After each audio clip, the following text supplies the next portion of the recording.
రావణ సంహారం చేసి అయోధ్యకు తిరిగి రావాలి అనేటువంటి ఆలోచనలో ఉన్నప్పుడు రాముల వారి సోదరుడు లక్ష్మణుడు సహా ఆయన వెంట ఉన్న చాలామంది పెద్దలు లంక చాలా సువర్ణమయంగా ఉంది, అద్భుతంగా ఉంది, మనం ఇంకా అయోధ్యకు ఎందుకు ఇక్కడి నుంచే పరిపాలన చేద్దామని అంటారు. దానికి శ్రీరామచంద్రుల వారు ఒప్పుకోలేదు. ఆయన చెప్పిన మాట ఏంటంటే, కన్న తల్లిని జన్మభూమిని మించినటువంటి స్వర్గం ఏది కూడా ఉండదు, కాబట్టి మనం అయోధ్యకే తరలిపోవాలని చెప్పి మళ్ళీ అందరిని తీసుకొని అయోధ్యకు రావడం జరిగింది. అదే స్ఫూర్తితోని చాలా గందరగోళ స్థితిలో ఉన్నటువంటి, దిక్కు తోతని స్థితిలో ఉన్నటువంటి, ఆత్మహత్యలకు ఆలవాలమైనటువంటి, వలసలకు నిలయమైనటువంటి ఒక ఘోరమైన ఆపదలో వలసవాదుల విషకౌగిలిలో చిక్కి నలిగిపోతున్న తెలంగాణ రాష్ట్రాన్ని ఎట్టి పరిస్థితుల్లో విముక్తి చేయాలని, స్వరాష్ట్రం సాధించాలని, జననిని జన్మభూమిని మించిన వేరేది లేదని చెప్పి నేను ఒక్కడిగా బయలుదేరి ఆనాడు తెలంగాణ ఉద్యమానికి శ్రీకారం చుట్టడం జరిగింది. 25 ఏళ్ల క్రితం, దయచేసి మీరు గొడవ బంద్ చేయాలి ఏమనుకోవద్దు, సభలో చాలా మంది ఉన్నారు, లక్షల మంది ఉన్నారు, మీరు ఆపాలి ప్లీజ్. ఒకటే మాట బంద్ చేయాలి, గొడవ బంద్ చేయాలి, ప్లీజ్ స్టాప్. సో ఆ విధంగా 25 ఏళ్ల నాడు ఎగిరినటువంటి జెండా ఈ గులాబీ జెండా. చాలా మంది బంద్ చేయాలి, ఏ బాబు బంద్ చేయాలి బాబు. ఆ రకంగా ఎగిరిన జెండాను ఎందరో అవమానపరిచింది, ఎన్నో మాటలు అన్నారు, ఎగతాళి చేసిండ్రు, అవహేళన చేసిండ్రు, మకలో పుట్టింది ఉబ్బలో పోతుందని చెప్పిండ్రు. కానీ ఈ జెండా మీ అందరి సహకారంతో, అనేక మంది త్యాగాలతోని, వందలాది మంది ప్రాణ బలిదానాలు కూడా చేయడంతో, అనేక ఉద్యమాలతోని యావత్తు తెలంగాణనే ఒక అద్భుతమైనటువంటి ఉద్యమమై ఎగిసిపడి ఒక సమయం ఎట్లా వచ్చింది, ఒక సమయంలో అంటే తెలంగాణ యావత్తు ఒక పక్కన నిల్చొని బరి గీసి బిడ్డ నా తెలంగాణ అక్కడ పెట్టు అని చెప్పి నిలబడ్డటువంటి సందర్భం మనందరం కూడా సృష్టించినాం. తద్వారా మన లక్ష్యం తెలంగాణ రాష్ట్రాన్ని సాధించుకున్నాం. ఆ తదనంతరం ప్రజలు దీవిస్తే 10 సంవత్సరాల పాటు అద్భుతమైనటువంటి దగదగలాడే తెలంగాణ తయారు చేసి అందరూ బిత్తరపోయే విధంగా, ఆశ్చర్యపడే విధంగా బ్రహ్మాండమైన తెలంగాణ నిర్మాణం చేసుకున్నాం. ఆ విధంగా 25 సంవత్సరాల సుదీర్ఘ చరిత్రను ఈరోజు ఈ వరంగల్ గడ్డ మీద మనం జరుపుకుంటా ఉన్నాం. రజతోత్సవ సందర్భంలో జరుపుకుంటా ఉన్నాం. చాలామంది చాలా రకాల ప్రయత్నాలు చేసినారు. ఇక్కడ కూడా ఇప్పుడు కూడా బ్రహ్మాండమైనటువంటి ప్రయత్నాలు చేస్తూ ఉన్నారు. నేను ఒక్కటే మాట చెప్తా ఉన్నా, ఈ గడ్డకు ప్రత్యేకత ఉంది. ఇది రాణి రుద్రమ్మ ఏలిన వీరగడ్డ, సమ్మక్క సారక్కల పోరుగడ్డ, బమ్మెర పోతన కవితా మాధుర్యం పండించినటువంటి జీవగడ్డ. ఈ వరంగల్ నేలకు నేను వందనం చేస్తూ ఉన్నాను. మన అమరవీరులకు శిరస్సు వంచి నివాళులు అర్పిస్తూ ఉన్నాను. 1969లో మూగబోయిన తెలంగాణ నినాదానికి తిరిగి జీవం పోసింది ఈ గులాబీ జెండా అని మీ అందరికీ నేను మనవి చేస్తూ ఉన్నాను. ప్రజలు పరిపాలన అప్పగిస్తే విధ్వంసమైన తెలంగాణను వికాసమ పథంలో నడిపించింది ఈ తెలంగాణ. దానికి కూడా ఈనాటి కరెక్ట్గా 25 ఏళ్ళు నిండుతూ ఉన్నాయి. ఆనాడు కొండా లక్ష్మణ్ బాపూజీ గారు ఆశ్రయం ఇస్తే ఏప్రిల్ 27, 2001న జలదృశ్యంలో టీఆర్ఎస్ ఆవిర్భావం తెలంగాణ చరిత్రనే మలుపు తిప్పిన ఒక మహోజ్వల ఘట్టం. పదవుల కోసమో, కులం కోసమో, మతం కోసమో, వ్యక్తుల కోసమో పుట్టలేదు ఈ గులాబీ జెండా. ఇది తెలంగాణ రాష్ట్ర సాధన కోసం పుట్టింది. పదవి త్యాగాలతోనే మన తెలంగాణ ప్రస్థానం ప్రారంభమైంది. అది ఫలించి మన సొంత రాష్ట్ర కళ కూడా నెరవేరిందని నేను మనవి చేస్తా ఉన్నా.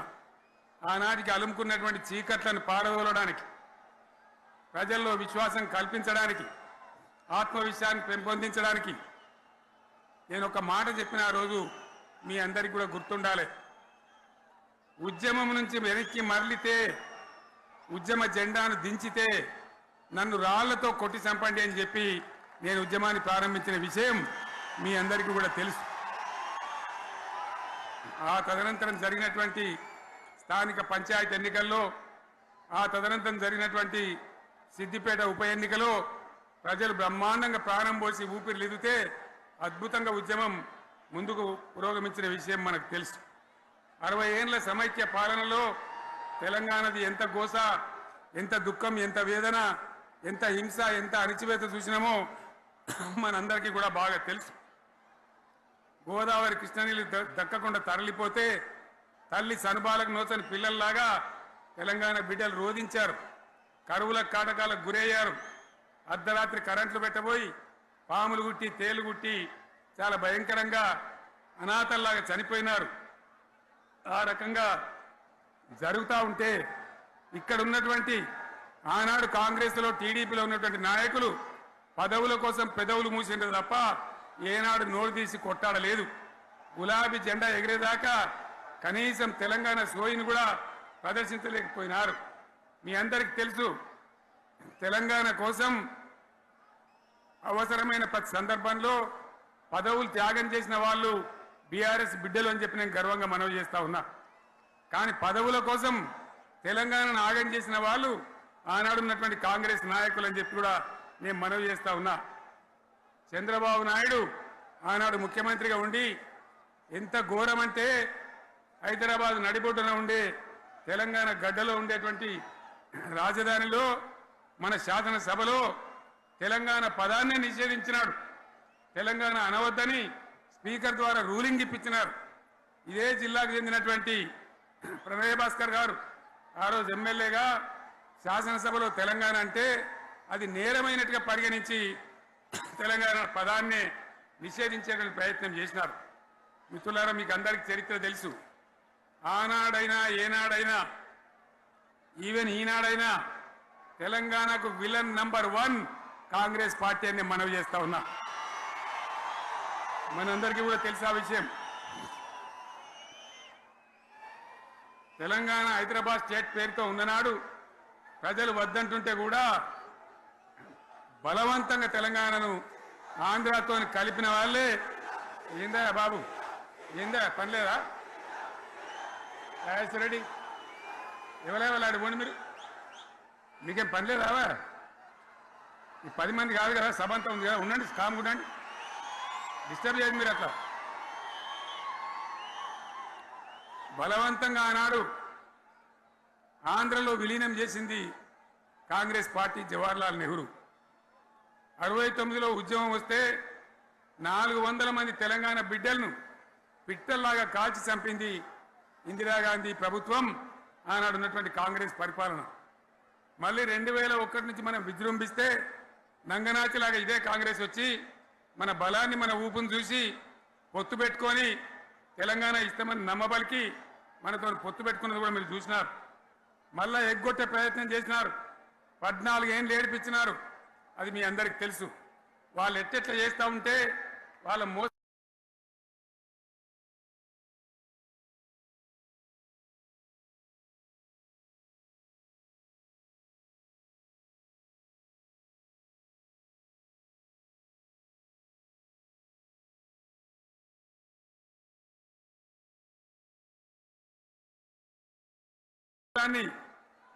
కప్పేయడానికి నేను ఇదే జయశంకర్ పార్లమెంట్లో ప్రతిపక్షాలని కాంగ్రెస్ గొంతు పట్టుకుంటే అప్పుడు దిగివచ్చి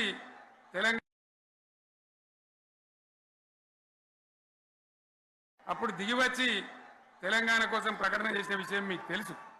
మళ్ళీ ప్రకటన వెనక్కి తీసుకొని మళ్ళా వెనకకు పోయినారు. ఆ తర్వాత సకల జనుల సమ్మె కావచ్చు, సాగర హారాలు కావచ్చు, వంట వార్పులు కావచ్చు, అనేక రూపాలలో విజృంభించి మళ్ళీ భయంకరమైన పోరాటం చేసినాం.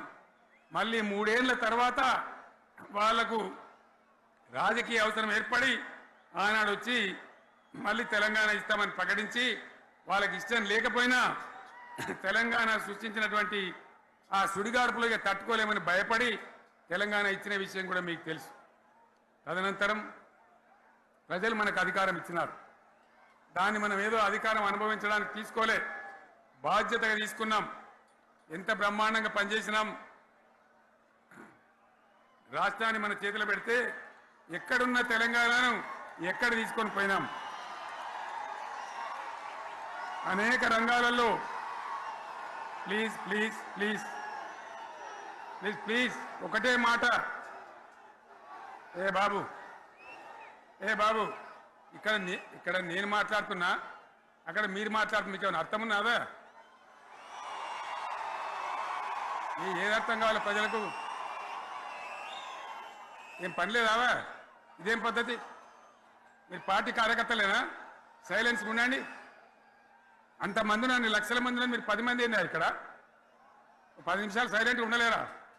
చివరిలో బాగా చెప్తాం, స్లోగా అద్భుతంగా దుంకుదాం, స్టే ఎత్తు దుంకుదాం. మీరు బాధ్యత చూడాల్సింది ఏంటంటే మీరు అరవడం బంద్ చేయండి. ఇంతమంది ఉన్నారు, ఏం సీఎం పనిలేదా నీకు? మళ్ళీ అందరు ఇళ్లలోకి చేరుకోవద్దా? క్షేమంగా పోవద్దా? ఎక్కడెక్కడి నుంచో దూరం నుంచి వచ్చిన వాళ్ళు ఉన్నారు. 10 నిమిషాలు మీరు సైలెంట్గా ఉండండి. ముందరిన వాళ్ళు 10 ఏళ్ల బీఆర్ఎస్ పాలనలో ఎక్కడున్న తెలంగాణ ఎక్కడికి పోయింది? ఎన్ని రంగాలలో ఎన్ని అవార్డులు వచ్చినాయి? ఎన్ని అద్భుతమైన పనులు చేసి చూపెట్టినాం. తెలంగాణ అంటే ఒకప్పుడు వెనుకబడ్డ ప్రాంతం, ఎగతాళి చేయబడ్డ ప్రాంతం, పనికిమాలిన ప్రాంతం అని పేరు పెట్టిన ప్రాంతం. కానీ ఎన్ని రంగాలు, తలసరి ఆదాయాన్ని బ్రహ్మాండంగా పెంచినాం. 90,000 ఉన్న తలసరి ఆదాయాన్ని 3.5 లక్షల పైచీలకు పెంచుకున్నాం. జిఎస్డిపిని దేశంలో నంబర్ 1 స్థానానికి తీసుకెళ్ళినాం. తెలంగాణలో బ్రహ్మాండంగా పెండింగ్ ప్రాజెక్టులన్నీ కూడా కంప్లీట్ చేసుకున్నాం. కల్వకుర్తి కావచ్చు, నెట్టెంపాడు కావచ్చు, భీమా కావచ్చు, ఎల్లంపల్లి కావచ్చు, మిడిమానేరు కావచ్చు, అక్కడ మేఘాల మీద పనిచేసి దాన్ని అంతా కూడా కంప్లీట్ చేసి ఒక్క పాలమూరు జిల్లాలోనే 10 లక్షల ఎకరాలకు సాగునీళ్ళు ఇచ్చుకున్నాం. బ్రహ్మాండమైనటువంటి ఇరిగేషన్ ప్రాజెక్టు కంప్లీట్ చేసుకున్నాం. 3.5 లక్షల టన్నుల వడ్లు పండించే స్థాయికి తెలంగాణను తీసుకొని పోయినాం.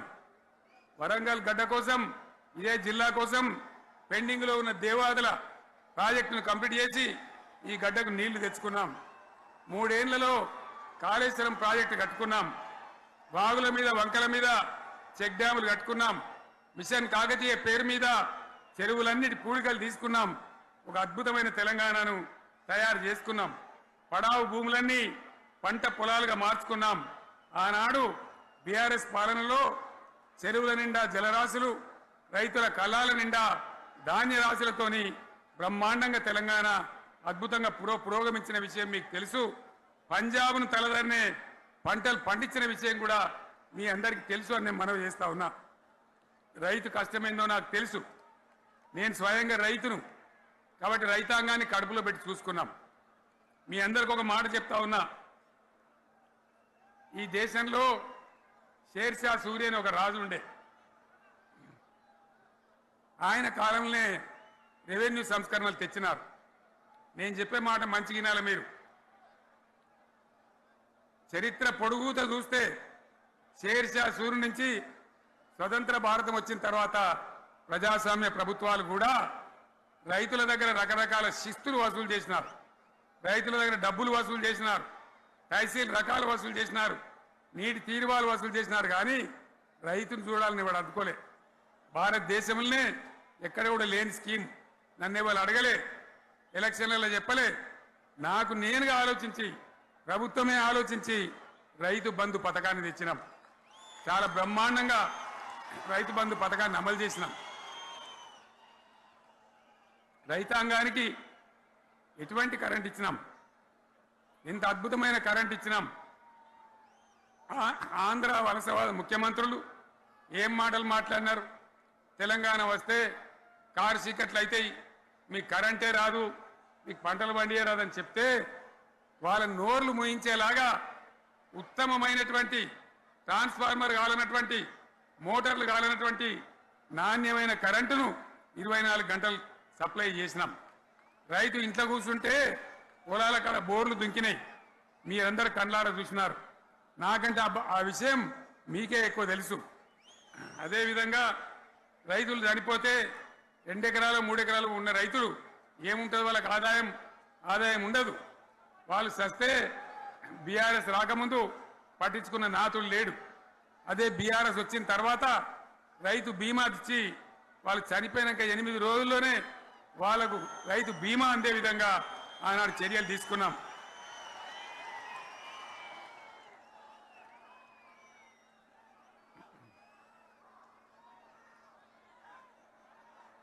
పైసలు ఎంత మంచిగా వచ్చేది, రైతు బంధు డబ్బులు ఏ విధంగా వచ్చేది. శనుకులు పడుతుంటే చకాచకా వచ్చి బ్యాంకులలో డబ్బులు పడి రైతుల సెల్ ఫోన్లు మోగుతుండే. ఆ విధంగా కడుపులో చల్లగదలకుండా రైతాంగానికి రైతు బంధు పథకాన్ని అమలు చేసుకున్నాం. రకరకాల వ్యక్తులు రకరకాల మాట్లాడినారు. జై కిసాన్ జై జవాన్ అన్నారు తప్ప వాళ్ళ సంక్షేమం ఏ ప్రభుత్వం కూడా చూడలేదు. అదేవిధంగా ధాన్యం రైతులు పండిస్తే కొన్ని 100 కోట్ల రూపాయలు ప్రభుత్వానికి నష్టం వచ్చినా ఏ విధంగా ధాన్యం కొన్నామో, ధాన్యం ఎంత బాగా కొన్నామో, వడ్లు కొంటే 3-4 రోజులనే డబ్బులు రైతుల ఖాతాలో ఎట్లా చేసినామో అవన్నీ కూడా యావత్ తెలంగాణ ప్రజలకు మీకు తెలుసు. అంతకుముందు మధ్య దళారుల పాలు ఎన్నో రకాల బాధలు, 7,500 కొనుగోలు కేంద్రాలు పెట్టి ధాన్యం ఎట్లా వేసినామో కూడా మీ అందరికీ బాగా తెలుసు. మరి ఇదంతా కూడా బ్రహ్మాండంగా జరిగింది. ఎన్నో పనులు, మిషన్ భగీరథ ఎన్నికల ప్రణాళికలు చెప్పలే, ఓట్ల ప్రచారం అప్పుడు చెప్పలే, గవర్నమెంటే చేసింది. ఇంతింత నల్లబెట్టి ప్రజలకు అందియడం జరిగింది. రైతు బంధు కానీ, రైతు బీమా కానీ, కళ్యాణ లక్ష్మి కానీ, కేసీఆర్ కిట్ కానీ, కంటి వెలుగు లాంటి ప్రోగ్రాం కానీ ఎవరు అడిగిన నన్ను ఎవరు అడగలే. అయినా మా అంతల మేమే మన రాష్ట్రం మన ప్రజలని వాళ్ళని బాగు చేసుకోవాలని చేసినాం. చెరువులలో చేపలు పెంచాలని ఎవరు అడిగిన నన్ను, ఎవరు డిమాండ్ చేసిండ్రు, వాళ్ళకు వృత్తి పని దొరకాలని, మత్స్యకారులను ప్రోత్సహించాలని చెరువులలో చేపలు పెంచినాం. లక్షలాది గొర్రెలను పంపిణీ చేయమని ఎవరు ధర్నా చేయలే, ఎవరు అడగలే. కానీ ప్రభుత్వమే తనంతట తానే బ్రహ్మాండంగా వాళ్ళకు చేయడం జరిగింది. ప్రజల అవసరాలు ఎప్పటికప్పుడు తీర్చినాం. అంతవరకే ఆగలే. పారిశ్రామిక రంగం మీద దృష్టి పెట్టినాం, పెట్టుబడులు ఆకర్షించినాం. సుమారు 20 నుంచి 25 లక్షల మంది పిల్లలకు ఉద్యోగాలు ఇప్పించే ప్రయత్నం చేసినాం. 40 కోట్లు మాత్రం ఉన్న ఐటీ ఎగుమతులు 2.5 లక్షల కోట్లకు పెంచగలిగినాం. ఐటీ రంగంలో 7 లక్షల మందికి ఉద్యోగాలు కొత్తగా వచ్చినాయి. 1000కి పైగా గురుకులాలు పెట్టినాం. పేద ఇళ్ళ విద్యార్థులకు ఉత్తమమైనటువంటి చదువును అందించినాం. తెలంగాణలో 3 మెడికల్ కాలేజీలు ఉంటే దాన్ని 33 మెడికల్ కాలేజీలు తీసుకొని పోయినాం. ఈ విధంగా అది ఒకటి మాత్రమే కాదు, బీఆర్ఎస్ టైంలో మత కల్లోలం లేదు, కర్ఫ్యూ లేదు, కల్లోలం లేదు. శాంతి భద్రతలన్నీ కూడా బ్రహ్మాండంగా కాపాడి ప్రతి ఒక్కరిని కూడా కాపాడే బాధ్యత తీసుకొని కడుపులో పెట్టుకొని చూసుకున్నాం. ఇవన్నీ కూడా నా డైలాగులు కాదు, నేను చెప్పే స్టోరీలు కాదు. ఇవన్నీ పార్లమెంట్ వేదికగా కేంద్ర ప్రభుత్వం అనేక సందర్భాల్లో వెల్లడించినటువంటి విషయాలు. Reserve bank of India, comptroller general of India వాళ్ళు వెల్లడించినటువంటి అధికారమైనటువంటి లెక్కలని చెప్పి కూడా నేను మీకు మనవి చేస్తా ఉన్నా. ఇవన్నీ జరిగినాయి. ఇప్పుడు నేను చెప్పిందంతా కూడా మీ కళ్ళ ముందరనే జరిగింది. మరి కాంగ్రెస్ వచ్చి ఏడాదిని అర్థమా, మరి ఏం మాయరోగం వచ్చే, ఏం బీమారు వచ్చే, ఏమేమి చెప్పిరి, ఎన్నెన్ని చెప్పిరి, మీకు కావాల్సింది ఇదే కదా చెప్తా. ఇక